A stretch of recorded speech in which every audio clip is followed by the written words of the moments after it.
오늘 한 견해 받을 말씀은 우리 두 구절인데요.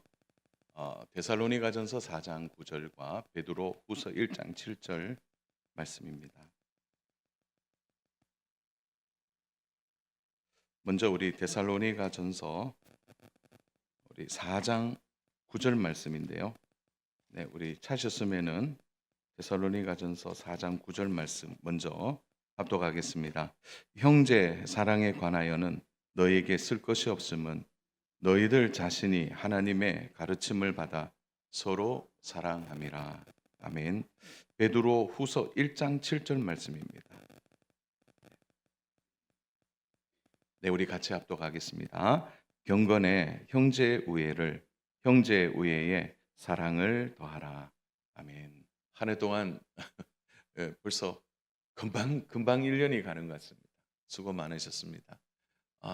가장 큰 감사는 한 해의 마지막 주일도 이렇게 예배의 자리에 있다는 것, 이게 최고의 감사인 줄로 믿습니다. 오늘도 예배하는 가운데 하나님의 위로와 또 말씀을 주는 큰 은혜와 도전이 있기를 원합니다. 자, 오늘 본문을 우리가 함께 읽었는데요. 마음속에 이런 생각하신 분들이 있는지 모르겠습니다. 오늘 말씀이 참 부담스럽다. 형제를 사랑하라. 형제 우애.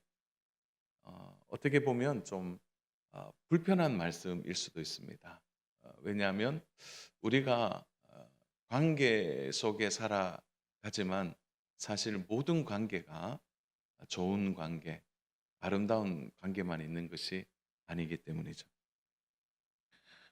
특히 형제를 사랑하는 일, 이건 참 쉽지 않는 주제입니다. 그래서 말씀을 전할 때 참 부담을 가지는 것도 사실입니다. 근데 하나님께서 왜 마지막 주일에 형제 사랑에 대해서 말씀을 주셨는지 저는 분명한 이유가 있으리라 믿습니다. 그래서 오늘 말씀을 받을 때 먼저 마음을 여시고 하나님이 왜 오늘 마지막 주일에 우리에게 이 말씀을 주시는지 잘 말씀을 귀담아 듣고 또 말씀을 마음에 두는 은혜가 있었으면 좋겠습니다. 자, 오늘 본문인 이 데살로니가 전서 4장에 1절부터 8절까지, 오늘 우리가 7절을 읽었지 않습니까? 1절부터 8절까지의 전체적인 주제는 뭐냐면 거룩입니다. 거룩. 그래서 거룩에 대한 말씀을 바울이 데살로니가 교회에 전하고 있습니다. 우리 3절 말씀 볼까요? 3절. 우리 같이 읽겠습니다. 하나님의 뜻은 이것이니 너희의 거룩함이라 곧 음란을 버리고. 자, 하나님의 뜻은 이것이니. 하나님의 뜻이 뭐라는 거죠? 너희가 어떻게 살기를 원한다는 겁니까? 거룩하게 살기를 원한다는 거죠. 우리가 신앙생활하는 가장 중요한 목적은 뭡니까? 이렇게 말씀드리면 구원받는 거예요. 그렇게 말할 수도 있겠죠. 그런데 우리의 신앙생활의 최고의 목적은 뭐냐? 여러분 오늘 머리에 딱 한 번 두십시오. 제가 여러 번 한 번씩 반복해서 말씀드렸는데 우리가 신앙생활하는 이유, 우리가 교회에 다니는 이유, 또 우리가 믿음 생활하는 이유는 이 한 가지에 딱 집중이 됩니다. 같이 한번 따라서 해볼까요? 예수님 닮는 것. 우리가 예수님을 닮아가는 거죠. 구원은 하나님이 우리에게 주신 겁니다. 그 구원의 가장 귀한, 저분이 정말 구원받았느냐를 확인할 수 있는 거는 맨날 며칠에 구원받았다 이거 아니고요. 저분이 구원받았다 하는 것을 알 수 있는 가장 좋은 방법은 뭐죠? 저분이 예수님을 닮아가고 있다는 거죠. 그래서 하나님의 뜻은 이것이니 너희가 거룩하기를 원한다. 그 거룩의 목적이 뭡니까? 예수님을 닮아가는 거잖아요. 그러니까 바울이 데살로니가 교회를 향해서 하나님의 뜻은 너희가 예수님을 잘 닮는 것이다. 그렇게 말하는 거죠. 이러한 예수님을 닮아가는 것, 거기에 문맥적으로 보면은 오늘 7절 말씀이 연관성이 사실은 좀 없어 보여요. 7절 형제 사랑에 관해서는 거룩에 대해서 얘기하다가 갑자기 형제 사랑에 대한 이야기를 하고 있습니다. 그 거룩의 또 하나의 모습이 바로 형제 사랑으로 나타나는 것이죠. 그 바울만 아니라 베드로도 비슷한 말을 했습니다. 오늘 베드로후서 1장 7 절이죠. 경건의 형제 우애를 형제 우애의 사랑을 다하라. 자, 경건, 경건, 거룩 같은 말이잖아요. 그러니까 경건하고 거룩이 같은 말인데 경건의 형제 우애. 이 경건하다는 것과 형제 우애가 무슨 연관이 있습니까? 거룩함과 형제 사랑이 어떻게 연관되어 지고 있는 겁니까? 그러니까 바울이나 베드로나 똑같은 말을 하고 있는 겁니다. 그것은 너희가 거룩한 것에 대하여, 경건에 대하여 특별히 너희에게 나타나야 될 대목이 뭐냐면 형제 사랑이라. 형제와 우애 있게 지내는. 그래서 오늘 우리에게 있어서 오늘 굉장히 이 말씀이 좀 부담스럽죠. 왜냐하면 형제 우애가 쉽지 않잖아요. 말씀 읽고 기도하고 예배하는 것은 할 수 있는 것 같아요. 근데 형제 우애는 더 깊게 들어가야 되는 거죠. 이 바울의 입장에서 데살로니가 교회를 살펴봤더니 이 바울의 마음이 매우 기뻤던 것 같습니다. 자, 오늘 본문을 자세히 좀 보겠습니다. 4장 9절이죠. 4장 9절을 보니 형제 사랑에 관하여 너에게 쓸 것이 없음은, 그러니까 형제 사랑에 대해서 더 이상 말할 것이 없답니다. 왜냐하면 데살로니가 교회가 다른 거는 몰라도 형제 사랑에 관해서는 잘하고 있는 거죠. 그러니까 바울이 디모데에게 들은 이야기, 데살로니가 교회가 이렇습니다라고 얘기를 들어보니까 데살로니가 교회 성도들이 형제를 사랑하고 우애 있게 지내는 것이 너무 아름다워 보였다는 거죠. 데살로니가 교회가 3주 만에 태어난 교회입니다. 바울이 3주 동안 복음을 전하고 유대인의 핍박을 피해 급히 피했습니다. 그러니까 3주 만에 태어난 교회예요. 그런데 3주 만에 이들이 정말 신실하게 복음 안에 살아가고 있는 거죠. 소문이 났어요. 믿음이 그들의 삶에 역사하고 있다. 믿음의 역사와 또 사랑의 수고가 데살로니가 성도들 아닌가요? 그러니까 사랑이 많은 교회인 거예요. 사랑 여러분, 저는 우리 농공교회가 사랑이 많은 교회 되기를 소망합니다. 사랑이 많아야 돼요. 사랑이 소문이 나야 되는 거예요. 사랑의 수고와 그리고 데살로니가 교회인들이 잘하는 게 뭐냐면 좀 약간 좀 세상적인 말로 말하면 맷집이 좋아요. 이 말은 뭐냐면 소망의 인내를 잘 하고 있다는 거예요. 예수 믿는 것에 세상에서 밀리지를 않는 거죠. 그러니까 인내를 잘하는 교회예요. 그러니까 남다른 형제 사랑과 우애가 데살로니가 교회 안에 있었던 겁니다. 그래서 바울이 참 칭찬하고 있는 거예요. 사랑하는 여러분, 데살로니가 교회가 이렇게 할 수 있다면 우리 교회도 할 수 있지 않을까요? 우리 교회도 가능한 거죠. 그래서 오늘은 형제 사랑에 대해서 한 세 가지 좀 주제를 가지고 잠깐 말씀을 좀 보려고 합니다. 첫 번째로 형제 사랑 데살로니가 교회죠. 그럼 데살로니가 교회를 좀 우리가 분석해 봐야 되지 않을까요? 3주 만에 바울이 떠난 교회, 어떤 의미에서 보면은 태생적으로 그 기반이 약한 교회라고 말할 수 있습니다. 가끔 우리 교회의 역사를 이야기하면 좀 사람들이 놀래요. 우리 교회가 78년 된 교회. 1948년 8월 16일, 8월 15일이 광복절이고 광복절 다음 날 우리 교회가 설립이 됐습니다. 처음이 설립이 될 때는 금포교회죠, 금포교회. 처음 설립이 되고 지금까지 교회가 나름의 전통을 갖고 있는 거죠. 그런 교회와 이제 어떻게 보면은 건물에 한 3층에 3주 만에 교회를 설립하고 세워졌던 교회. 그러면 우리가 당장 걱정하잖아요. 교회가 이제 설립이 되면 어려울 텐데. 그런 교회인데 바울이 놀라고 있는 겁니다. 왜냐하면 내면적으로는 너무나 많은 성숙함이 교회 안에 나타나고 있는 거죠. 그 성숙함이 어떻게 드러납니까?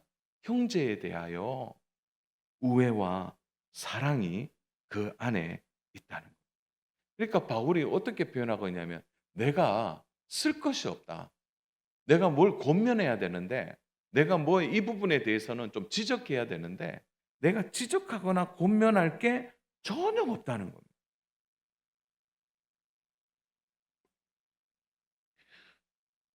사랑하는 여러분, 데살로니가 교회 성도들의 구성원이 다들 성품이 좋고 다들 착해서 그런 겁니까? 아니면 조용한 사람들만 있어서 그런 걸까요? 바울이 확신 있게 말하는 거는 뭐냐면 너에게 내가 확신하고 있는데 우리 4장 9절 하반절을 한번 잘 들여다보겠습니다. 하반절 너희들 요 부분을 같이 한번 읽어볼까요? 시작. 너희들 자신이 하나님의 가르침을 받아 서로 사랑합니다. 왜 형제를 사랑하고 편견 없이 함께 할 수 있었느냐를 들여다보니까 하나님의 가르침을 받았대요. 하나님의 가르침을 받았다. 이렇게 표현합니다. 바울은 자신이 가르쳤기 때문에라고 말하지 않죠. 바울이 그렇게 말하기엔 좀 부끄러워요. 3주 만에 떠난 교회잖아요. 하나님이 직접 가르치는 거죠. 하나님의 가르침을 받았다라는 것은 어떻다는 겁니까? 하나님으로부터 직접 배웠다라는 거죠. 그러니까 하나님의 가르침을 직접 배웠다. 이 말을 사랑하는 여러분, 직통 계시로 생각하시면 안 돼요. 오늘 말씀 잘 이해하셔야 돼요. 직통 계시 받았다 이 말이 아니고 하나님의 가르침을 받았다라는 말은 뭐냐면은 하나님의 말씀을 액면 그대로 받아들였다는 거예요. 다르게 얘기하면 하나님의 말씀을 말씀답게 받았다는 거예요. 오늘 우리의 신앙생활에 문제점 하나가 뭐냐면은 말씀을 우리가 스스로 가려요. 이 말씀은 아니야. 이 말씀은 아니야. 그러니까 우리 스스로 하나님의 말씀에 불순물을 넣는 거죠.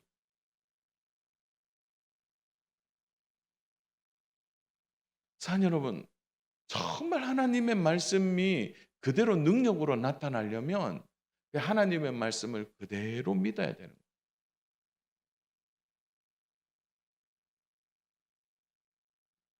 하나님의 말씀을 그대로 받아서 그 말씀 그대로 살려고 하는 믿음. 자, 오늘 오후에 이제 졸업 예배하면서 말씀을 좀 나눌 텐데요. 어, 오늘 다니엘서 1장 8절에 대한 말씀을 좀 나누어요. 오후에는 그 말씀에 보면은 뜻을 정하여 이렇게 말하는데 이 뜻이니까 굉장히 이게 범위가 커요. 그런데 이 뜻이라는 단어를 우리식으로 표현하면 뭐냐면 기준을 가졌다라는 거예요. 기준을. 그러니까 데살로니가 교회 성도들에게 있어서의 기준은 뭐냐라는 거죠. 그는 하나님의 말씀이니까 그대로 그 말씀대로 실천하는 거예요. 제가 참 도전받는 이제 책들이 좀 있습니다. 반복해서 읽는 책들 중에 하나가 뭐냐면 한국 교회 초대사예요. 한국에 복음이 들어왔을 때 그 복음을 받아들인 우리 믿음의 선대들, 그 선대들은요, 하나님의 말씀을 말씀대로 받았더라고요.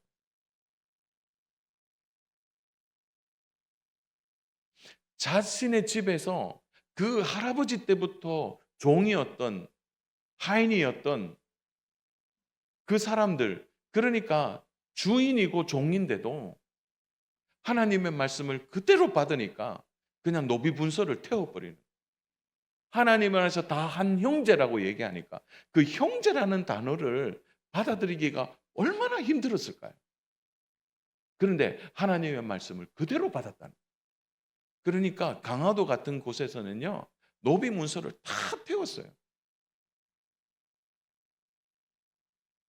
내가 너와 형제인데 종과 주인이 될 수 있겠느냐?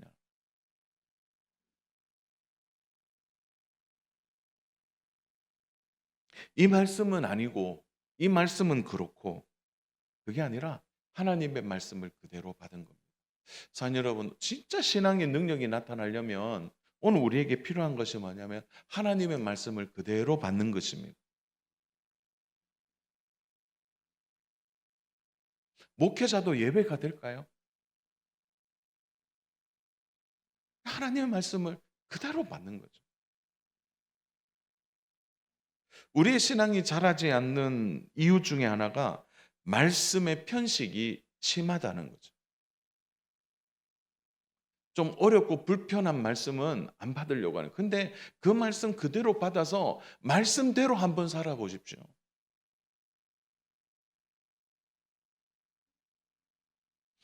오늘날 교회가 영적으로 자라고 있는지를 보려면 하나님의 말씀이 그대로 이루어지는지를 들여다봐야 하는 것이죠. 저는 이 부분에 있어서 사도 바울이 얼마나 기쁘고 좋아했는지 모릅니다. 데살로니가 교회는 그렇게 살았다는, 하나님의 말씀을 그대로 믿었다는. 산 여러분, 이 능력을 우리 교회가 가져야 합니다. 우리 사랑하는 농공교회가 형제의회와 사랑에 하나님의 말씀을 그대로 받는 은혜와 영적 실력이 있는 믿음의 교회 되기를 주님의 이름으로 축복합니다. 성도 여러분, 함께 이루어 가야 하는 거죠. 두 번째 우리가 생각할 것은, 그럼 어떻게 형제 사랑을 해야 될 거냐? 이 부분에 있어서 우리 안에 가지고 있는 죄의 문제를 해결해야 되는데요. 그 죄가 뭐냐면 가장 큰 것이 교회 안에서 형제가 사랑하기에 가장 어려운 이유가 뭐냐? 시기의 문제예요. 시기. 우리에게 형제 사랑이 어려운 이유는 뭐냐?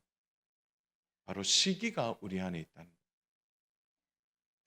우리는 그 원인을 성경 안에서 좀 찾아봐야 합니다. 최초의 가정의 모델, 그리고 최초의 가정 교회의 모델, 그것은 바로 아담과 하와의 가정이죠. 그는 최초의 가정이었고 최초의 가정 교회였습니다. 그리고 그 가정에 어떤 일이 일어납니까? 그 아들이었던 가인과 아벨, 형제가 갈등 속에 있죠. 급기야는 가인이 아벨을 죽입니다. 산 여러분, 근데 이 일이 왜 일어났느냐? 예배 때문이에요. 예배 때문에 사람이 죽었다는 겁니다. 형제 간에 예배를 드리고 난 이후에 이런 일이 일어나는 거예요. 하나님은 아벨과 그의 제물을, 그의 예배를 받으셨지만 가인과 그의 제물, 그의 예배를 받지 않으셨습니다. 여기에 가인이 분을 내게 되는 겁니다. 그 왜 그러냐? 왜 동생은 받고 나는 받지 않았느냐? 동생에 대한 시기가 일어나는 거예요.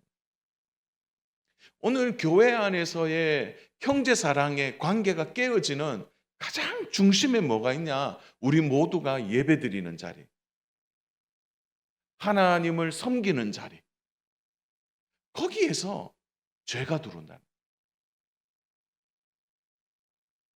거예요. 동생을 시기하니까 참을 수가 없는 거죠. 하나님이 가인의 경계선을 건드립니다. 그 창세기 4장 7절 말씀인데요. 우리 같이 한번 읽어보겠습니다. 내가 선을 행하면 어찌 낯을 들지 못하겠느냐. 문에 엎드려 있느니라. 죄가 너를 원하나 너는 죄를 다스리지. 가인의 마음에 있는 시기, 동생에 대한 시기는 죄로 연결됐다. 그러니까 죄가 너희 앞에 있으니까 너는 죄를 다스리라. 이 말은 어떻게 표현될 수 있는가요? 너의 마음에 있는 미움과 시기를 다스리라는 거죠. 요 말은 시기는 우리도 할 수 있어요. 여러분 미워하는 마음은 가질 수 있잖아요. 근데 그게 죄가 되지 않게 하는 것이 중요한 거예요. 그걸 다스려야 된다. 그게 넘어갔을 경우에 문제가 일어난다는 거죠. 이 시기하는 마음이 죄까지 연결되어지는 겁니다. 그래서 죄는 다스려야 되는 거예요. 그러나 가인은 동생 아벨에 대한 시기, 그것이 죄가 되어 살인하게 되어지는 겁니다. 오늘 가만히 보면 교회 안에서 이런저런 이유로 성도들 사이에 다툼이 일어날 때 대부분 어떤 문제냐 이렇게 들여다보면은 시기하는 문제예요. 나보다 더 잘하는 것이 있을 때, 나보다 더 뛰어난 부분이 있을 때, 그 부분을 그대로 받아들이고 인정하기보다는 그것에 대하여 판단하려고 하는 마음을 가지는 거죠. 저는 우리 농공교회가 굉장히 건강한 교회라고 생각합니다. 오늘 말씀을 전하는 이유가 우리 교회가 어떤 문제가 있기 때문에 목사님이 어떤 주제를 가지고 말씀을 전하는 것이 아닌가. 그건 오해입니다. 우리 교회는 정말 건강한 교회예요. 그럼에도 불구하고 오늘 이 말씀이 우리에게 주어지는 이유를 생각하셔요. 나보다 더 잘하는 것이 있는 것을 인정하는 일. 나보다 더 뛰어나게 일을 하는 사람들을 보고 그 사람을 사랑하는 일은 너무나 귀한 일입니다. 실제로 내가 다 남들보다 더 잘하잖아요. 남들보다 더 많은 것을 가지고 있다면 겸손해야죠.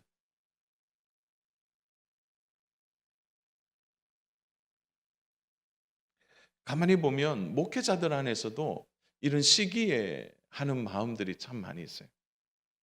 목회를 잘한다. 그러면 목회 잘하는구나. 그래서 어떻게 하면 돼요? 이렇게 묻기보다는 이렇게 목회 참 잘하네. 이게 끝이 좀 이상해요. 또 목사님들이 실력이 좋아서 막 실력을 이렇게 잘 발휘하면 아이고 실력도 참 좋다. 그러거든. 참 실력도 좋네. 이렇게 말하게 돼. 교회가 부흥한다? 그러면 교회 부흥이 뭐예요? 아유 뭐 그 교회는 부흥할 수밖에 없네 뭐. 낮추게 되는. 격려하거나 지켜보거나 지지하지 못한다는 거. 정말 어렵습니다.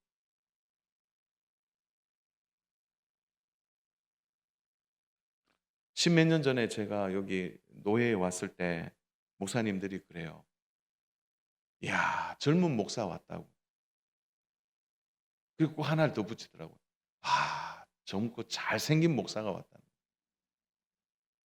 근데 그게요, 칭찬이 아니더라고요, 나중에.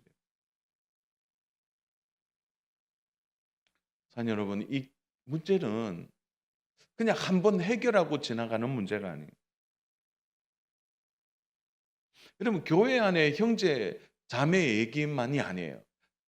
한 어머니에게서 난 형제들 사이에도요, 서로 사랑하기가 얼마나 어려운지 모릅니다. 자연히 어머니의 배 안에서 난 형제들도 서로 사랑할 것 같지만 그렇지 않더라고요. 깨어진 형제 관계가 얼마나 많이 있는지 모릅니다. 좀 가까이 한번 볼까요? 저희 가정만 해도 또 그런 부분들이 있어요. 여러분 성경 안에 보면 온통 깨어진 가정 이야기가 얼마나 많이 나온지 모릅니다. 최초의 가정 가인과 아벨, 그리고 우리 잘 알잖아요. 제가 운을 띄우면 딱 답을 내세요. 에서와 에서와 요셉과 그의 형제들. 그리고 여인 자매 사이에도 안 좋았어요. 레아와 라헬. 모세와 누구였었죠? 아론과 미리암. 모세 문제는 더했어요. 모세가 막 지도력을 발휘하고 막 나갈 때 아론은 뭐 금송아지 만들었어요. 미리암은 뭡니까? 모세를 보고 잘난 척하지 마라고. 그러니까 교회 안에서도 이 형제, 가장 가까운 형제도 사랑하는 일이 얼마나 어려운지 모릅니다.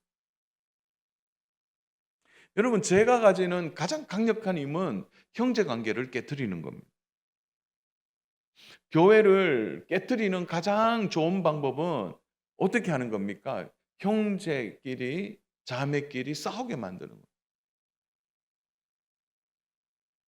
그래서요, 죄가 우리 안에 자리 잡지 못하도록 해야 합니다. 그래서요, 상대방에 대하여 판단하거나 시기하는 것은 작은 게 아닙니다. 사랑 여러분, 시기하는 순간 우리의 몸에 변화가 있다는 것을 아세요? 잠언 14장 30절 말씀. 우리 같이 한번 읽어보겠습니다. 평안한 마음은 육신의 생명이나 시기는 뼈를 썩게 하느니라. 무섭죠? 시기하는 건 있잖아요. 뼈를 썩게 하는 거예요. 우리 주일학교 아이들, 유치부 아이들 막 서로 다투고 난 뒤에 애들 얼굴 표정 보셨어요? 어떻게 합니까? 팔을 허리에 대고 어떻게 하죠? 이렇게 하죠. 근데 그건 사실은 덜 화난 거예요. 어른들은 감출 수 있거든요. 딱 감추어 내지만 뭐가 상하는 거죠? 뼈가 상하는 겁니다.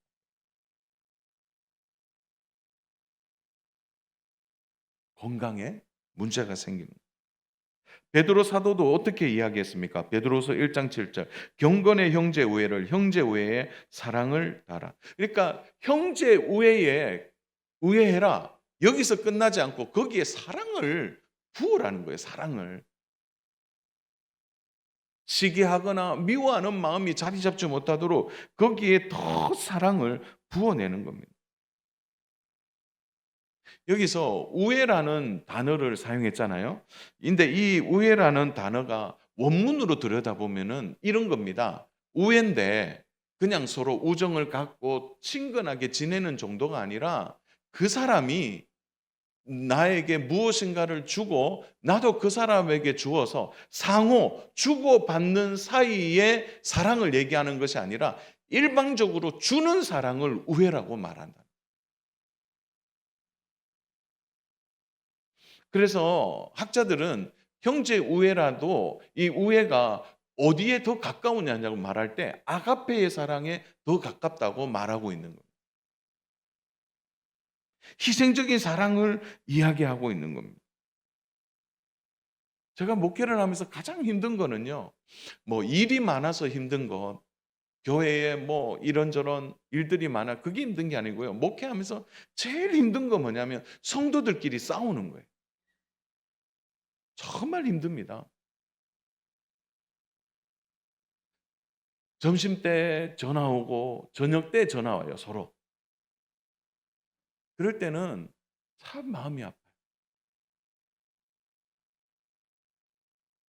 사랑 여러분, 교회 올 때 긴장해서 온다 그러면 그 신앙생활을 잘못하고 있는 거예요.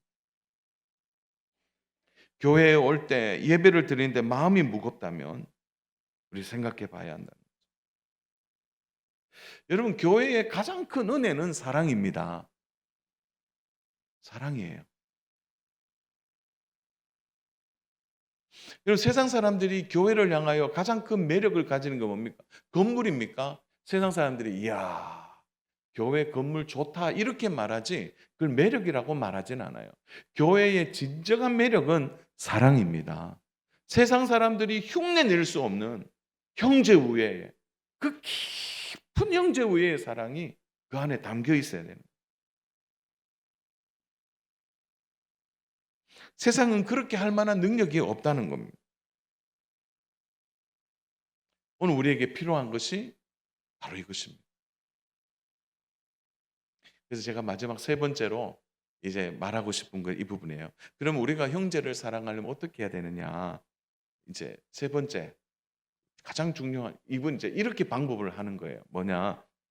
조용히 자기 일을 하라. 사도 바울이 데살로니가 교회를 칭찬하고 난 후에 계속해서 이런 권면을 말씀을 통해 주고 있습니다. 자, 9절을 읽었잖아요. 10절, 11절을 보시면은 11절에 이렇게 얘기합니다. 우리 같이 한번 읽어보겠습니다. 또 너희에게 명한 것 같이 조용히 자기 일을 하고 너희 손으로 일하기를 힘쓰라. 하나는 형제 사랑에 대하여 여전히 너희가 잘 감당하려고 한다면 조용히 자기에게 맡겨진 일을 하라는 겁니다. 오늘 교회 안에서 우리가 형제를 사랑하는 가장 좋은 방법은 하나님이 나에게 맡겨주신 일을 조용히 잘 감당하는 겁니다.